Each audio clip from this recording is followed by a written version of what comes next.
Ito pa, ito. Higit 40,000 sako ng smuggled na bigas ang libreng pinamigay sa Zamboanga sa pangunguna ni Pangulong Bongbong Marcos. Pumasa naman daw sa quality control ang bigas bago ito pinamigay. Nasa frontline ng balitang yan si Rainiel Pawid. Umaga pa lang mahaba na ang pila sa NFA warehouse sa Zamboanga City. Dito nakaimbak ang 42,000 sako ng bigas na ipinamahagi ng DSWD ngayong araw sa pangunguna ni Pangulong Bongbong Marcos.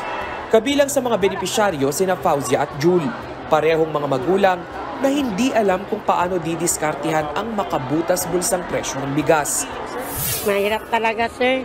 Kasi umabot na. Noel Chavez, buti naman may nakaalala. Biro lang. Ano mo, magagalit na naman yung iba dyan. Noel Chavez, thank you sa pangpakape mo para umabot tayo ng 4 na oras. Antok na kasi ko eh. Tuloy-tuloy lang, Noel Chavez. Banatan natin to hanggang gumagana pa utak ko. At least kahit pa paano, inaantok lang yung utak. Hindi na, yung iba kasi dyan, wala nang utak, naging atay na.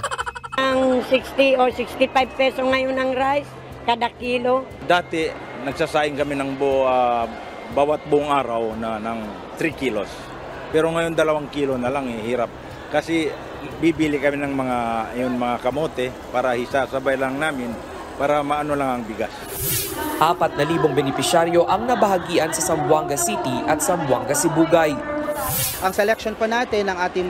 Ako ito kasi sigurado marami na namang magkokomentong hindi maganda dito. I understand. But again, I will bring you back doon sa sinabi ni Pablo doon sa New Testament. Sabi nga ni Pablo, 'di ba, nung tinanong siya, ano masasabi mo doon sa mga ibang nagtuturo ng gospel na ang motibo ay hindi maganda? Sabi niya, I don't care about the motive as long as naipipreach yung gospel. The same thing with this. Hindi ko man gusto o ako man ay hindi bumoto kay Pangulong Marcos, gayon pa man, tama itong sa tingin kong ginawa niyan to. Bakit to? Kasi lawakan natin yung perspective natin. Kaya nagmamahal ang bigas, 2 bagay yan, smuggler at mga hoarder. Ano ibig sabihin ng hoarder? Okay, hindi ho ito yung hoarder taker. Pag sinabi mong hoarder, yung meron sila, legal silang kumukuha at bumibili ng bigas mula sa mga magsasaka. Pero hino-hold nila. Gets niyo? Hino-hold nila para tumaas ang presyo ng bigas. Ika nga magkaroon ng artificial shortage. Ganon itong mga ilang greedy na mga negosyante. Gawain na po yan mula noon pa. Panahon pa ni Kopong-Kopong, gawain na po yan. Okay? So, ano solusyon sa mga ganyan? Sa tingin ko, isa ito sa tamang solusyon. Yung mga nahuhuli, kasi ito yun nahuli ang bigas na yan ipamigay. Bakit kanyo? Kasi simple lang. Hulihin nila, mag-grade sila na mag-grade.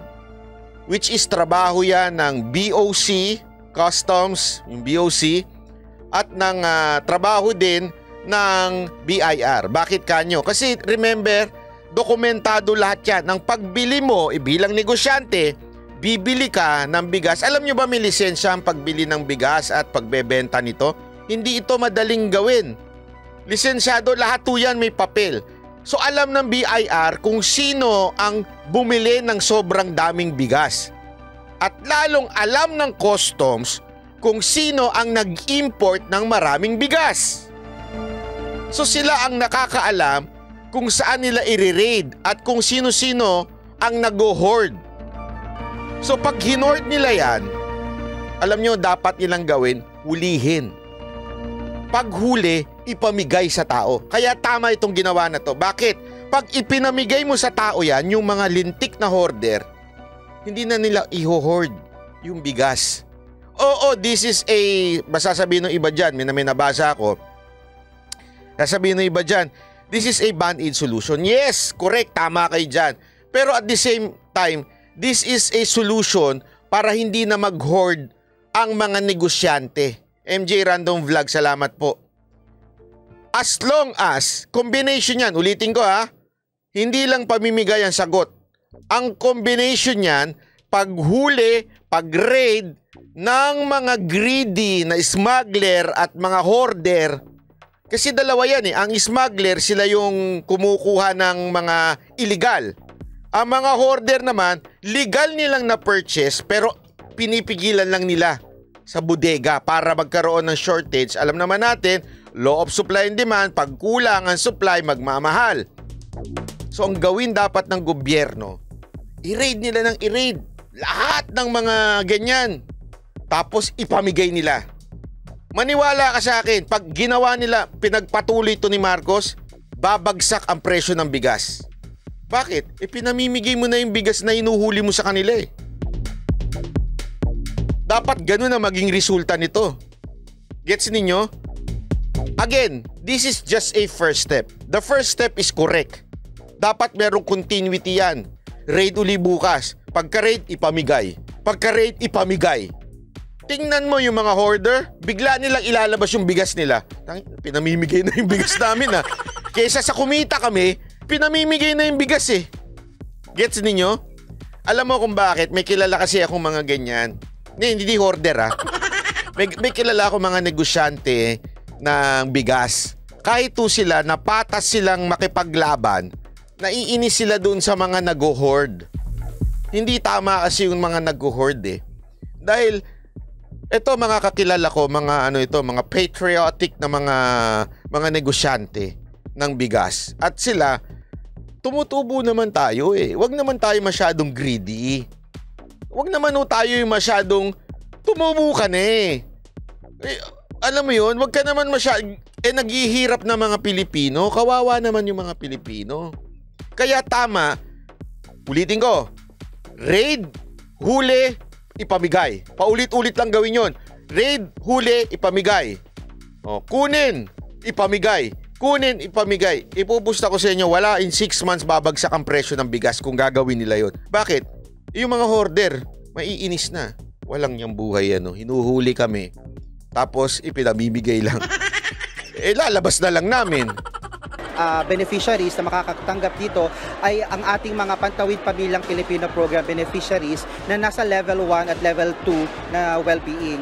So, maraming salamat Clarissa Magudaya at saka yung sino pa yung isa. Pasensya na, hindi ko nakita isa. Ito. Si MJ Random Vlog. Okay, maraming salamat. Thank you very much po. Thank you po. Tuloy natin, tuloy. Kapag sinasabi po nating level 1, sila po yung mga nasa survival po na level at yung level 2 naman po sila po yung nasa subsistence na level of well-being. Sila po yung talagang identified as poor at may tendency pa po na mas maghirap. Pag-amin ng DSWD, smuggled ang mga ipinamahaging bigas na nasabat ng mga otoridad nitong Mayo. Yan, tama yan. Yung mga smuggled, ipamigay nyo ng ipamigay. Huwag nyo dalhin sa Ako mas gusto ko yung idea na yan kesa dalhin doon sa yung bilihan nila. Ano ba yung murang bilihan nila? Mas gusto ko yung ipinamimigay. At imbes na masayang, naging donasyon ito ng Bureau of Customs sa DSWD. Tiniyak naman sana gawin talaga ng customs yan. Customs na pumasa sa quality control ang mga bigas bago ipinamahagi. Paglilinaw ng BOC at NFA, dumaan na sa pagsusuri ang mga yung kadiwa, wag na ibenta sa kadiwa. Smuggled na bigas na ito. Sa katunayan, labeled na as safe for consumption o ligtas na itong kainin. Binigyan rin nila tayo ng pagkakataon upang siyasatin ang kalidad ng bigas na ito. Okay. Alam mo, in fairness, sabi ko nga sa inyo dito sa channel natin ito, pag may nakikita tayong maganda, huwag naman tayong naging negative, di ba? Huwag tayong iwasan natin maging Attorney Libayan, yung toxic. Hindi tayo ganun, pasensya na. Kung kayo naghahanap lang ng negative para lang makabanat na makabanat, hindi ho style ni Banat ba yun? Tayo po pag may magandang nakikita sa gobyerno, atin pong pupurihin yan. Okay? Kasi hindi naman ako nandito para manita lang ng manita.